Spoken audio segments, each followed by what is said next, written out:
We're in the society of men don't cry. They make a joke about it. No woman stays for this. You're stupid, you're crazy. Why would you stay in a situation like this? What do you do? Do you choose to hang yourself? Or do you choose to live it out? Do you choose? My name is Rekopabotlhale Kotane. We met in 2019 in October. I was 30 and he was 4 years older than me, so he was just 20. He was a white guy in the space of black people. He was umavusana because he spoke so much knowledge that woke the next person. Oh my gosh, it was so beautiful. I didn't want to go home. It was a miracle. I did not want him to leave my side. He was amazing. We started dating in October. Of course, there were breakups in between. Of course, there were. But he was my home. He was my home.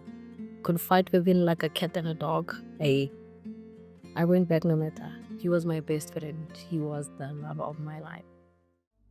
Coming my way, it is a fact, a well-known fact, that racism comes from both parties. Unfortunately, started off like that.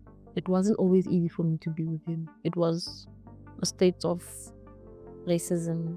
I'm here for you. I'm here because of you. If you don't want me to interact so that my feelings aren't hurt, that's okay. We'll find a way forward. That it started off like that. It started off very difficult. But being outside people, we just did what the outside lovers do. You love the outside, you live life fully and express. I mean, we did get spat at, we did get words.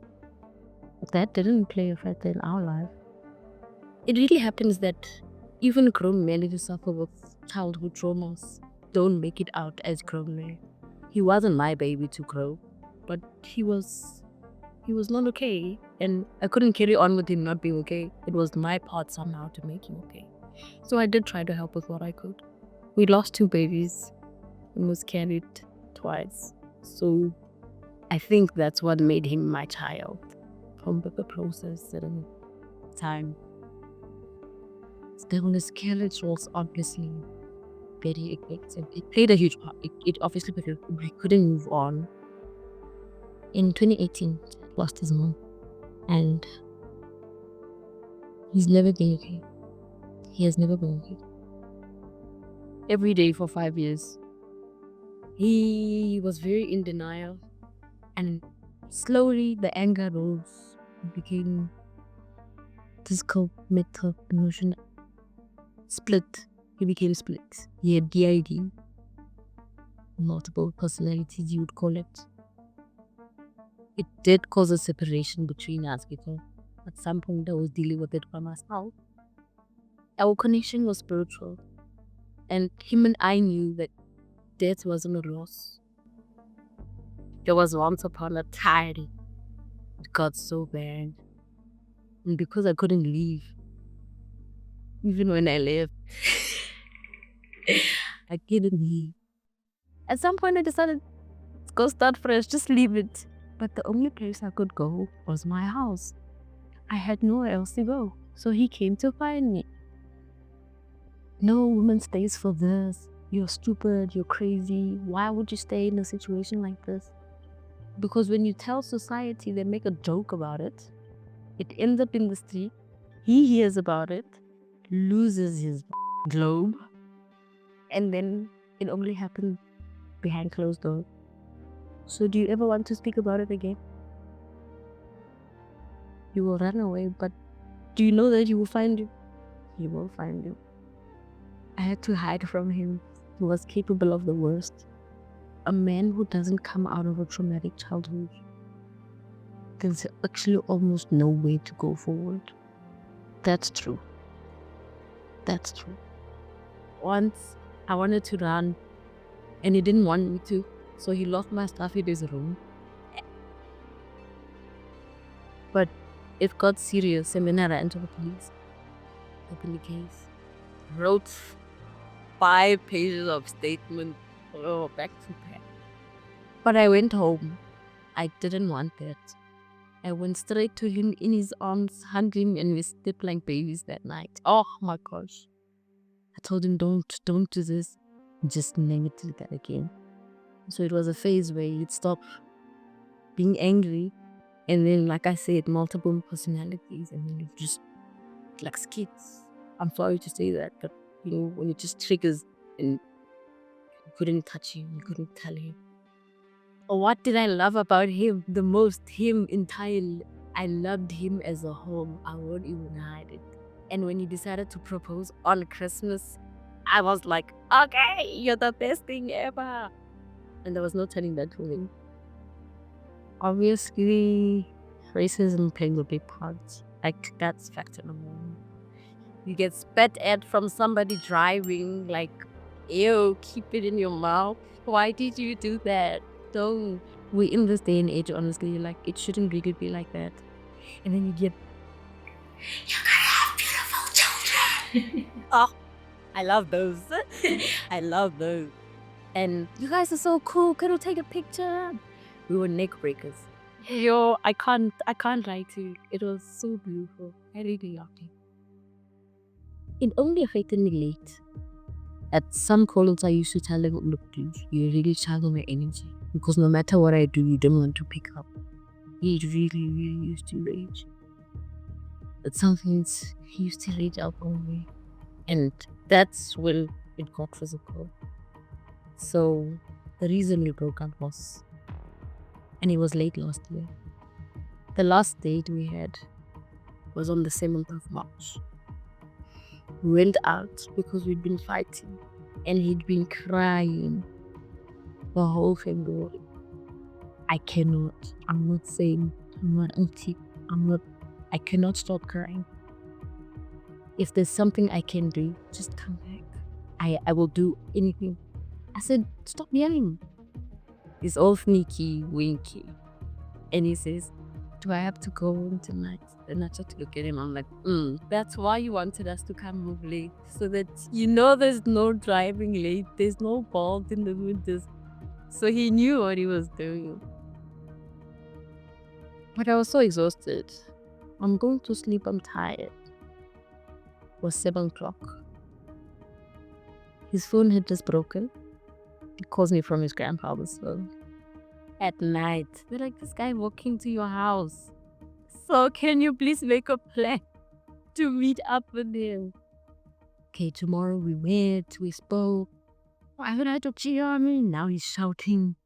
And he's just made a noise. And I laid him outside and I said, please go. Because you will not come in. And next morning I wake up with my keys on my bed. And I sleep put. He's not in the yard. He's not in the room. My room is in a mess. He's gone with my phone. My phone cover. My bank card was cut up. And both my SIM cards were cut up. My aunt. She's my mom. And my mom said, you're going to jail. And he laughed. Look, if we don't get the phone back, we're going to have to get the police involved because this is technically theft. And we don't want to be fighting and do anything. We just want to go. So we left. Straight to the police station. So I didn't want him arrested. And now I need my phone for work. And then I went to go open the case on the 24th March. Phone call on my mom's phone because I lost the name, bro. Asked me to please come with so we could identify the suspect. I had to explain the story to them. When he got into the car, I couldn't even look in. My heart couldn't believe that you had actually moved on and are okay with speeding her home. 1749. Who is this person you brought here? What are they to you? Asking myself, like, it's in my statement. Why are you questioning me? And he said, no, because the person you had arrested, some people, they were in questioning, but okay, they had no self. And he said, no, we don't know where he got the laces because we confiscated them. So now I'm boiling. I'm angry. I'm sad. I don't understand what you're actually telling me. How did they have themselves viewed and confiscated all those laces? What's what thing? Well, since you're not family, you can't identify a body. So I asked myself, but I've been living with this person for the longest time. If I'm the only family he had, then what? What am I supposed to do? Be like, no, please can we have the family? So I gave him the brother's number. Called it out, and they said, yeah, he is dead. Well, that's what happens when a person hangs themselves. And I couldn't stop crying. And he told me he would never do such a thing. He said it was the most selfish thing. Never let me go to his funeral.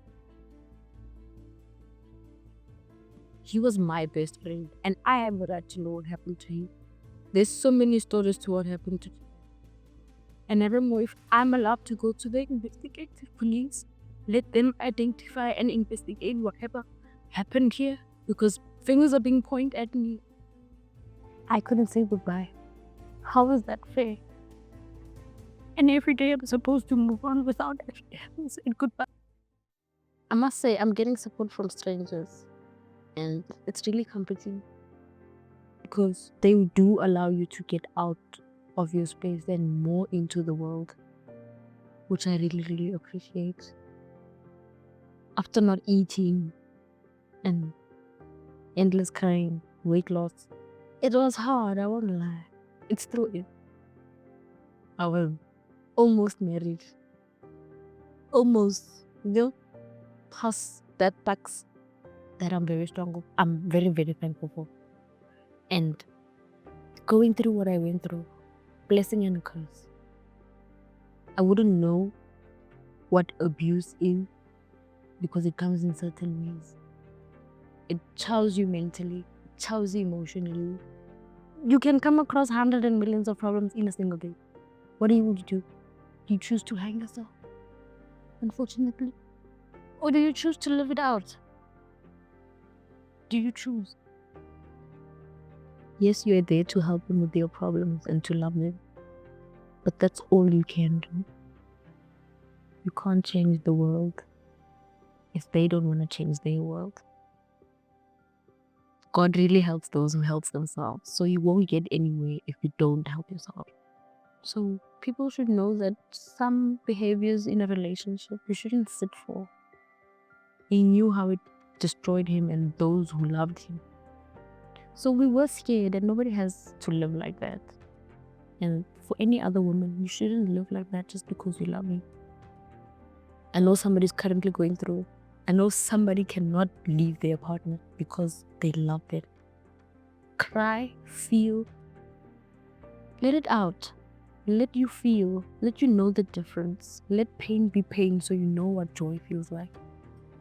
Don't cry is absolutely a wrong thing to tell somebody. Nobody should hear those words. It's toxic, especially because we are in the society of men don't cry. Things like this happen because men don't cry and they don't talk about it and they're expected not to. Therapy, psychology, I don't know what you want to call it. It could be spiritual. But at some point you get tired of talking. Leave. Look, love is love, but it shouldn't get like this. It really shouldn't get like this. I love you forever and always. I'm sorry that it didn't work. I'm sorry that you were hurt. I'm sorry that you feel maybe I couldn't help you.